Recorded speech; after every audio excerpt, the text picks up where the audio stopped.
Sa bawat isa na narito, aking pong mga kapatid sa Panginoon.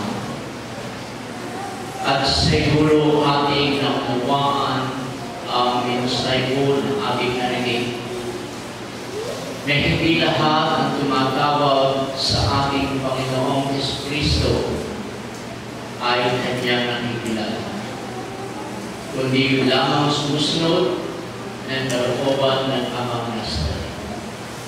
So yung question, kailan ba tayo ng ating mahal na Panginoon sa atin? So mga kapatid, sa mensahe yan, sa tulong, habag at biyaya ng ating Panginoon, na tayo po ay makasunod. Sapagkat nariyan sa banal na kasulatan na mayroong mga tao na hindi kinilala ng ating Panginoon. Kung naaalala din po ninyo yung parable of the 10 virgins, na ang 10 ito ay naglilingkod at sumasamba sa Diyos. Subalit, yung 5,000 mga mangmang ay hindi kinilala ng ating Panginoon. Hindi ko kayo nakikilala. So, kaya yung matatalinong birhen, yun po ang kinilala ng Panginoon at kinuha ng Panginoon at pinapasok sa kanya. So, ang pinaka-point po dito, tayo ay tinawag, pinili-hatiran ng Panginoon at kinakailangan sa tulong at biyaya ng Diyos. Tayo ay sumunod hanggang tayo mayroong buhay, hanggang sa muling bumalik ang Panginoon, na tayo ay makita at maabutan ng Diyos na sumusunod sa Kanyang banal na kalooban upang tayo ay pinalagay pagdating ng araw.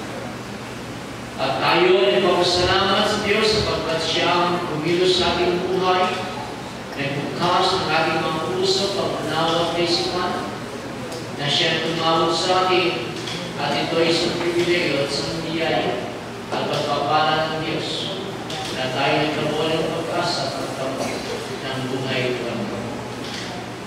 Kaya magsumikaw sa tulong ng Panginoon na tayo po, ulitin ko ang katagang ito, ay mayroong lakas at mayroong buhay.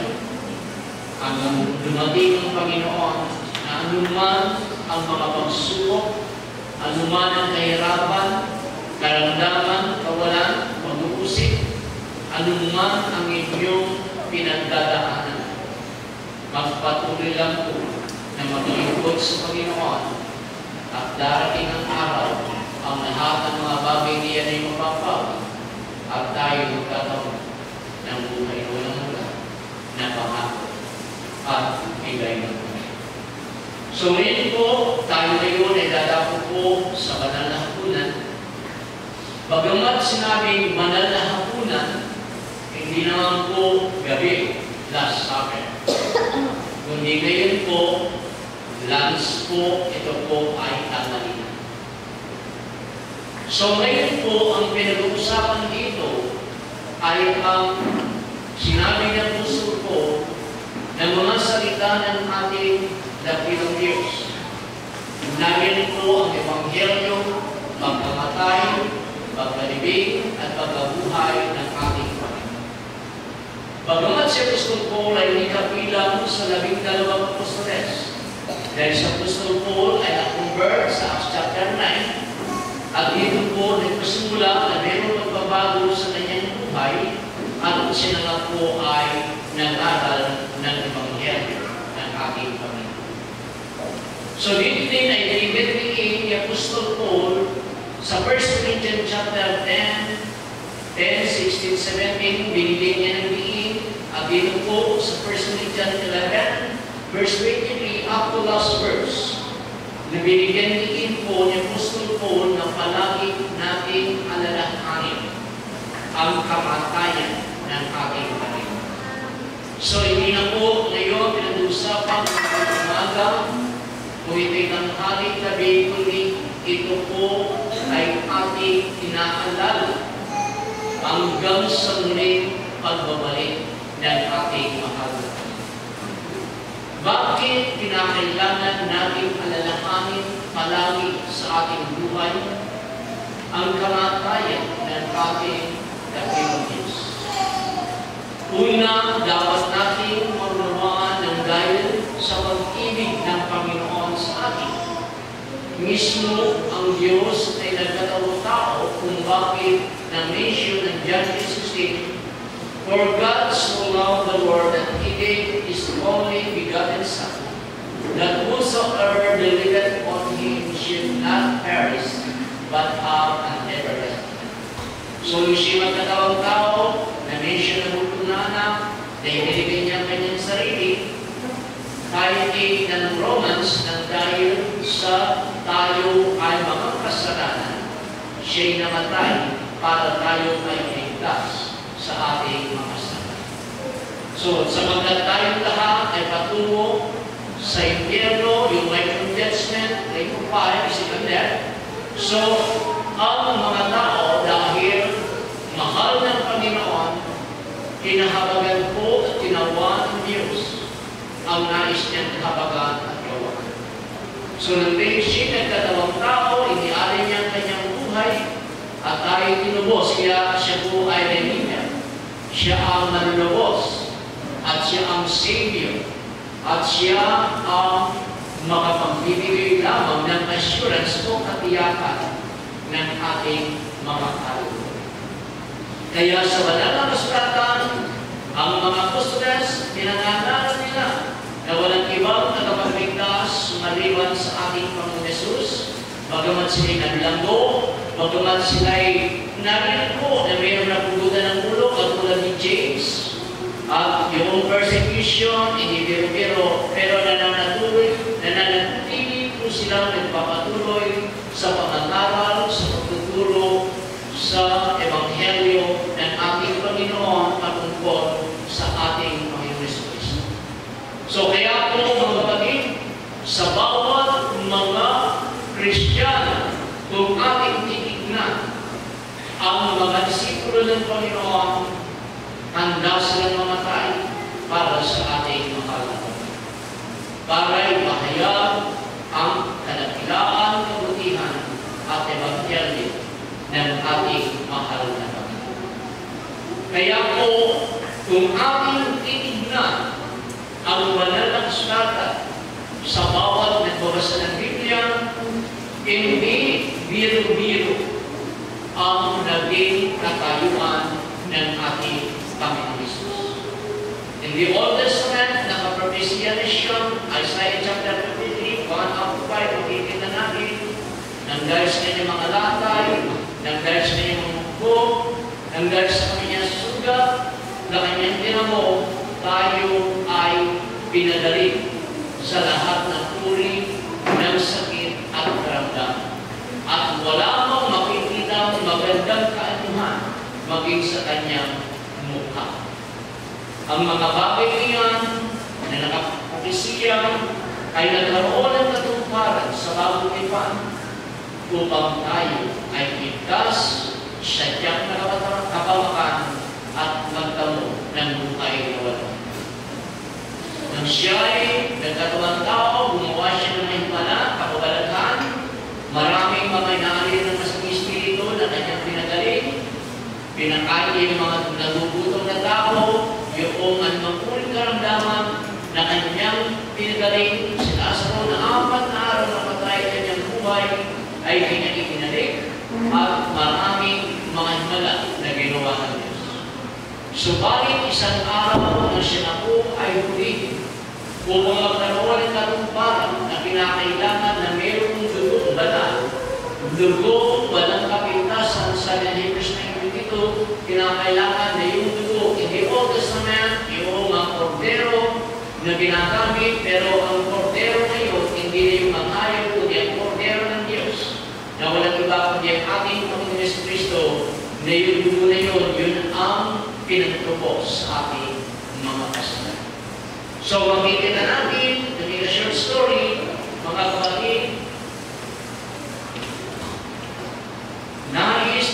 Pontius Pilate ng ating Panginoon Kristo ay mapalaya.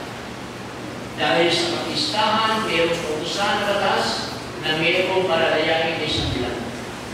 Kinuha si Barabas na isang pusakal, mamaring tao, at tinanong niya ang mga tao kung sino ang dapat na palayain. Sumisigaw ang mga tao, si Barabas ang dapat na palayain. At tinatawag ng Kristo na siya ay dapat na ipako sa Diyos. Sipin po ninyo, pusakal, mamaring tao, napakasamang tao ng ating Panginoon Kristo na siya ang Diyos na banal, pero mas pinilig ng tao. At nang makita yun ni Pontius Pilate 3 times, nang sinabi niyang, bigyan ninyo ako ng tubig, at ako ay maghuhugas ng aking kamay, dahil ako'y walang kasalanan sa taong marumiti. Nasa sa inyo na ang kasalanan. So, ibinigay na, at nang siya po ay kinuha ng mga sulat. Nang sabi ng Biblia,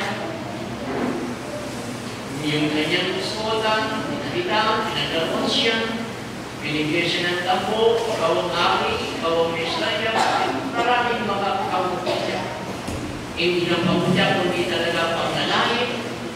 Isipin po ninyo, pinalingan siya, pinasampal siya, dinurakan siya. Napakasakit po ng kanyang karanas.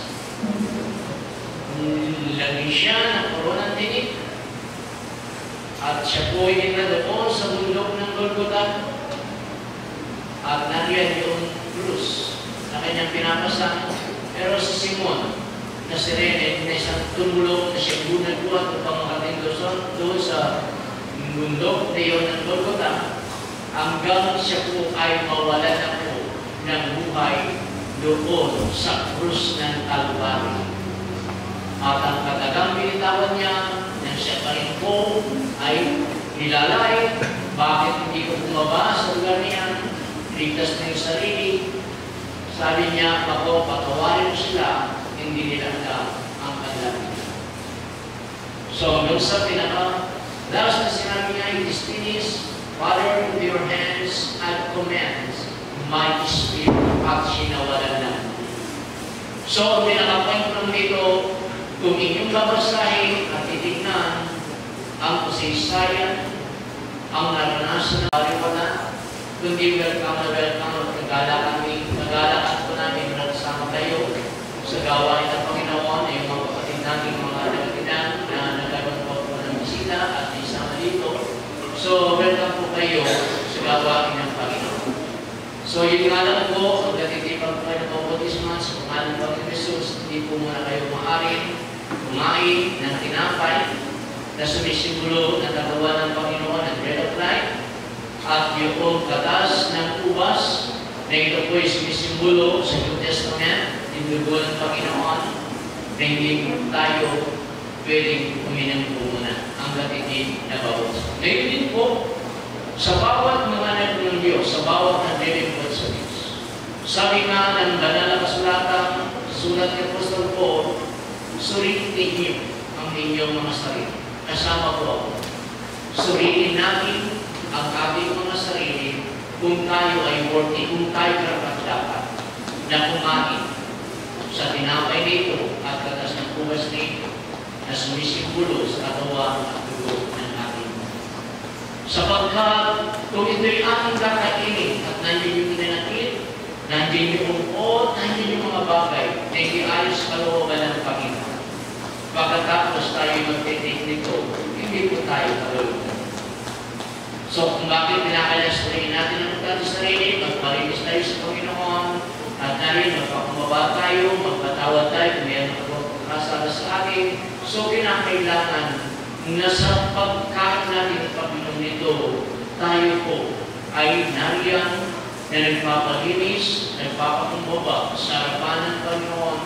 O Diyos, marapatin mo na bagamat di man worthy, pero na dahil sa kapagat biyaya, ako po ay kakain ito.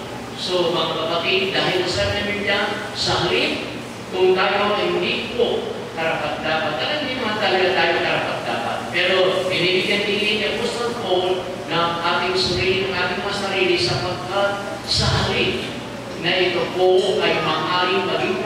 nagtitiwala sa ating physical, spiritual life, sa ating pananampalataya, ito po ay maaari natin din po ikapahamak, pagpapaypay at ikasakit, ang sabi ni Apostol. So kaya po, bagamat ito ay lidara na tinapay at katas ng ubas, pero ito po ay naging sagrado sa harapan ng Panginoon sapagkat ito po ay patungkol sa kabanalan, sa kasagdalan ng Panginoon, at ito po ay napatutungkol sa pag-aalala natin, sa kadakilaan, sa kabutihan at pagmamahal na ginawa ng ating mahal na Panginoon. So mga kapatid, habang kinakain natin ito, habang pininom tayo, alalahanin natin, pagkulay-kulayan natin, pagmasdan natin, yung kadakilaan na ginawa ng Diyos sa krus ng Kalbaryo. So noong napanood ko yung pelikula na ginawa ni Mel Gibson, di ba? Napakahirap. Ako kahit na palagi ko nababasa ng Bible, nakapanood, pero nakita mo po doon, naku po ay napaluha. Dahil yung isang kamay ay kapuna, yung isang kamay pilit na hinihila. Dahil masakit. Sa iyong being, masakit. Katulad natin. Subalit, tiniis niyo at yun ay kanyang hirap ng dahil sa dakila at wagas na pagmamahal ng Panginoon sa atin.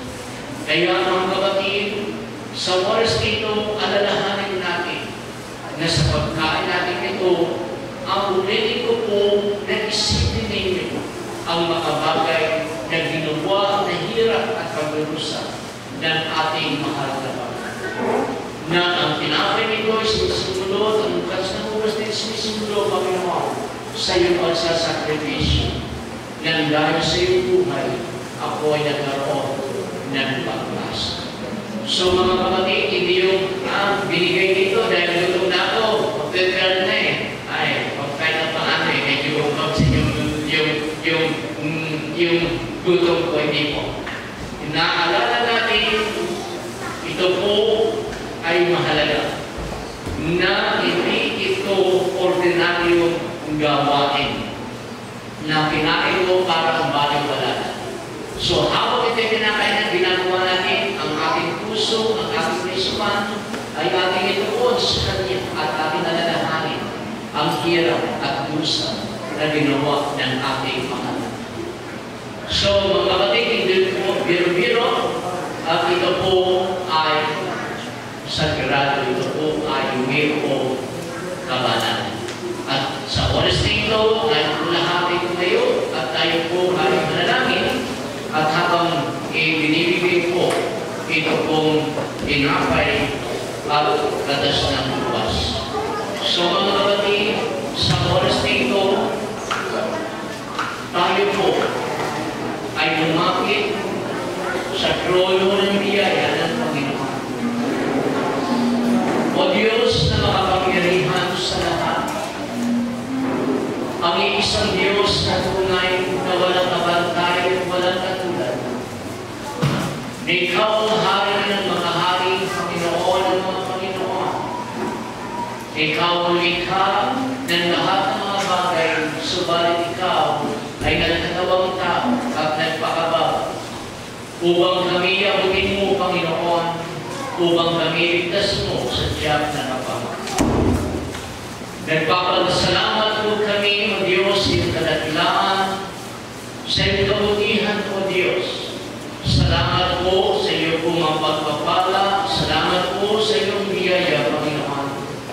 Sa oras nito, kami po ay nagpapakumbabang loob. Lumalapit sa iyong harapan, O Diyos. Amin inaamin na kami makasalanan, di man kami karapat-dapat, O Diyos, sa iyong pong harapan, Panginoon. Kami po, Diyos, ay patawarin po ninyo sa lahat ng aming mga karumihan.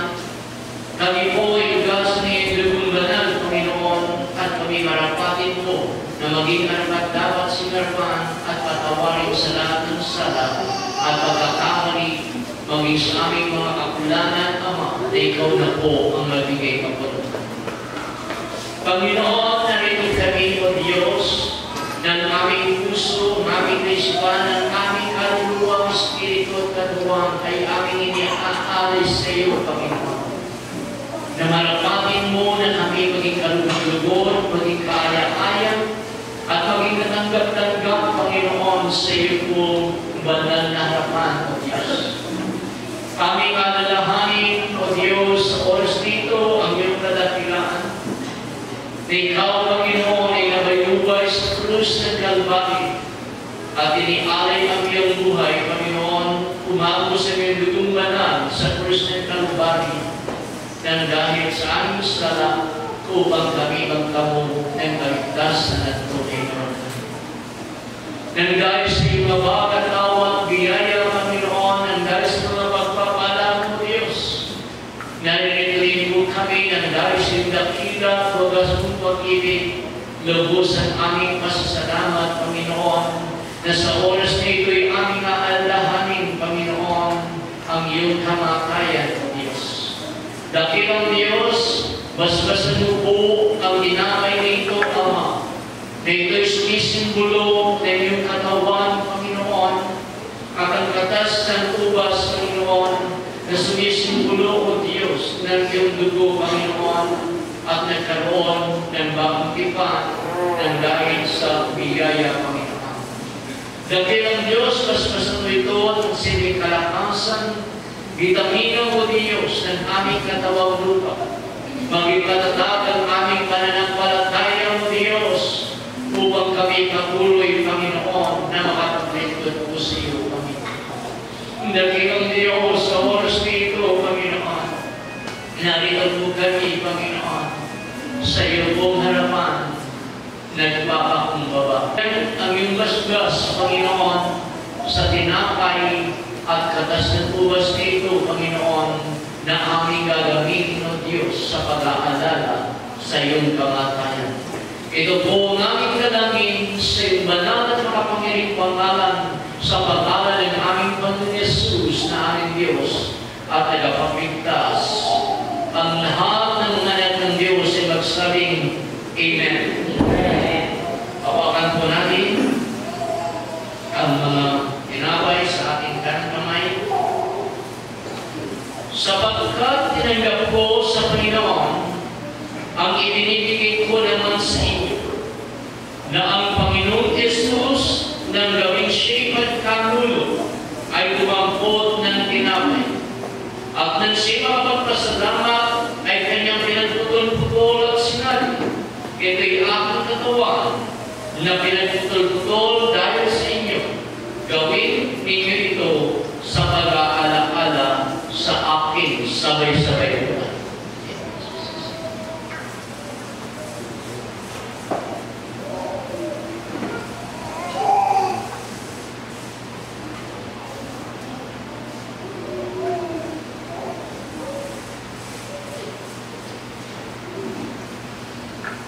At ngayon din naman, hinawakan ng sarap.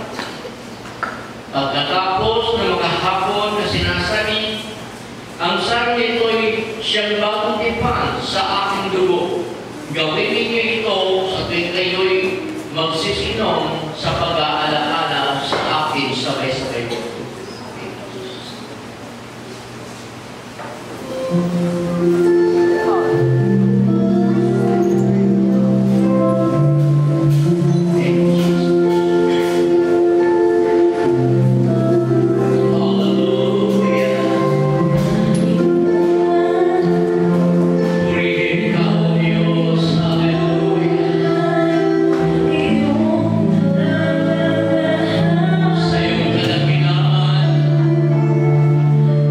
Sa iyong kabutihan,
Ang sino man nagbubukas ng kanyang pintuan, ng kanyang puso ay papasok at ahapong kasal. Ito po ang araw ng kaligtasan, hindi araw ng bukas, dahil hindi natin nahawak ang ating buhay. Maging pagbalik ng Panginoon. Nais ng ating Panginoong Jesucristo na siya po ang maghari sa ating buhay, na sitanggapin natin sa ating mga buhay bilang Diyos na nagpagligtas, sapagkat mga kapatid sa atin ng Romans 10, there is no one righteous, walang maglinis naman sa harapan ng Panginoon at hindi tayo maaaring makarating sa kalwalatian ng ating Panginoon at ang kabayaran ng kasalanan ay kamatayan, subalit ang kaloob ng ating Panginoon Jesucristo ay buhay na walang hanggan. Nais ng ating Panginoon sa oras nito na isuko natin ang ating buhay at mayroong nakalaan na biyaya na kaligtasan ang ating Panginoon kung tayo ay mananampalataya at tayo susunod sa kanyang kalooban. Sa maikling panalangin ito na pagsuko ng inyong buhay, sa Romans 9, verse 1:9, na kung ibahid mo ang iyong kasalanan sa harapan ng Diyos, ang Diyos ay tapat at banal na hanggang magpatawad at tayo ay lilinisin sa lahat ng karumihan ng ating mahal na Panginoon at siya'y tanggapin natin sa ating buhay at maniwala na siya namatay at ng ikatlong araw ay muling nabuhay. Sumunod po kayo sa panalangin ko kahit nasa mga upod lamang po kayo. Panginoong Yesus, ako po ay lumalapit sa iyong harapan, nagpapakumbaba. Inaamin ko po na ako ay makasalanan kung bakit ikaw ay nabayubay sa krus ng Kalbaryo upang ako ay ligtas sa kapahamakan. Inaamin ko po sa oras nito yung kasalanan at ipatawarin ko ninyo at linisin sa lahat ng aking karumihan at patawarin sa aking sala na kabukas ang aking puso at inaanyayahan kitang pumasok at maghari sa aking buhay. Isulat po ninyo ang aking pangalan sa aklat ng buhay upang magmana ng buhay na walang hanggan. At sa araw nito, Panginoon Yesus, na ang iyong kalooban ang masunod sa aking buhay, hindi na po ang aking sariling kalooban. Tinatanggap kita, Panginoon Yesus, bilang Diyos, Panginoon at Hari at tagapagligtas ng aking buhay sa pangalan ni Yesus. Amen at amen. Dakilang Diyos, na ito po ang banal ang iyong mga anak at ang iba'y nasa malayong lugar, ikabansaman, Panginoon.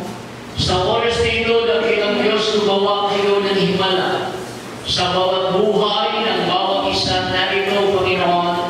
Anuman o Diyos ang sakit at karamdaman na kanila pong nararanasan sa oras na ito, ikaw po ang gumawa ng milagro, ikaw ang gumawa ng himala, ikaw ang lubos na bigay ng kagalingan sa oras nito sa lahat ng uri ng sakit at karamdaman ng bawat isa sa pangalan ni Jesus. Be healed and be whole right now.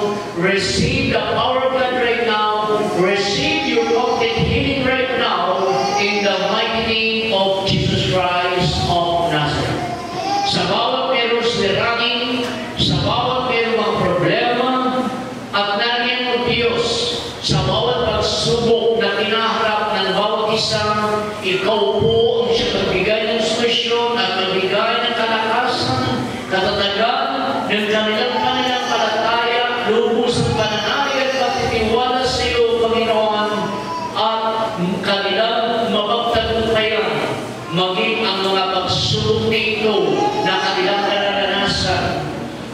sila ng ibang kalakasan at kapangyarihan na nagbubuhat sa iyo, Panginoon, at ikaw ang pumatnubay sa bawat isa, dakilang Diyos sa bawat isa na meron ng kailangan, namin po sa bawat kalupukan at nandiyan ang mga bisyo, Panginoon, na gawa ng kaaway, Panginoon, ikaw po, O Diyos, ang lubusang magpalaya sa lahat ng mga bagay ito, Panginoon, at ang iyong Espiritu, O Diyos, ang malayang makakilos sa bawat buhay ng bawat isa, Panginoon. Dakilang Diyos, sa oras nito, ang banal, ikaw po ang nakakalam ng kagilakong pinagdadaanan, Panginoon. Dakilang Diyos, ikaw ang aming Ama, ikaw ang aming Diyos na buhay at nakapangyarihan, na ikaw siya makapagbibigay at makapagkakaloob ng lahat ng mga bagay nito, O Diyos, sa kanila pong mga pangangailangan din po at sa bawat pinagdadaanan nila upang sila magtagumpay. Dakilang Diyos, ang bawat isa ng mga nanglulupay-pay, palakasin mo, ang bawat nanlalamig, deribay mo, Panginoon, at ang bawat isa, O Diyos, ay kilayo mo sa tiyak na kapamakan, sa disgrasya, sa kuna, bitag at dalang ng kaaway. Dakilang Diyos, tulungan mo ang bawat isa, Panginoon, na sundin ang iyong banal na kalooban. Tulungan mo kami, Panginoon, sapagkat sa ganang aming sarili, sa ganang aming mga kaalaman at kaya hindi namin kaya, Panginoon, by your grace and mercy and power, Lord, naging po, Diyos, na ikaw siya magkaloob sa bawat sa amin at patnubayan mo kami sa landas ng katwiran na kami lumakad na mayroong kabanalan, na mayroong pag-ibig, na mayroong kapagkumbabaan, Panginoon. Gamitin mo ang bawat isa, O Diyos, na itong mga anak na maging daluyan ng iyong pagpapala, na maging daluyan ng iyong kapangyarihan, O Diyos, at ang bawat isa ay maging ilaw at asin sa hanggang ibabaw nito sa sanlibutan ito, Panginoon. Dakilang Diyos, panatiliin po ninyo ang kapayapaan at katiwasayan, ang kapanatagan ng Diyos sa bawat buhay ng bawat isa na rito. Mag-isip Brother Sunny sa oras nito, mas may lalim siya ng kapangyarihan, bigyan mo siya ng kalakasan, O Diyos, at ikaw magbigay sa kanya sa oras nito ng lubusang kagalingan at pagkaloob na malusog na pangatawan upang patuloy din po, O Diyos, na gamitin sa iyong gawain at ikaw ay bigay kaaliwan sa kanya sa oras nito maging sa kanyang sambayanan, Panginoon. Dakilang Diyos, maraming salamat po, Panginoon. Ito po ang aming dalangin at aming salamat po, Ama, ang pinakamataas na papuri, ang kalwalatian, ang karangalan, ang paghahari ngayon, bukas, at nagpakailanman sa pangalan ni Jesus. Amen at Amen.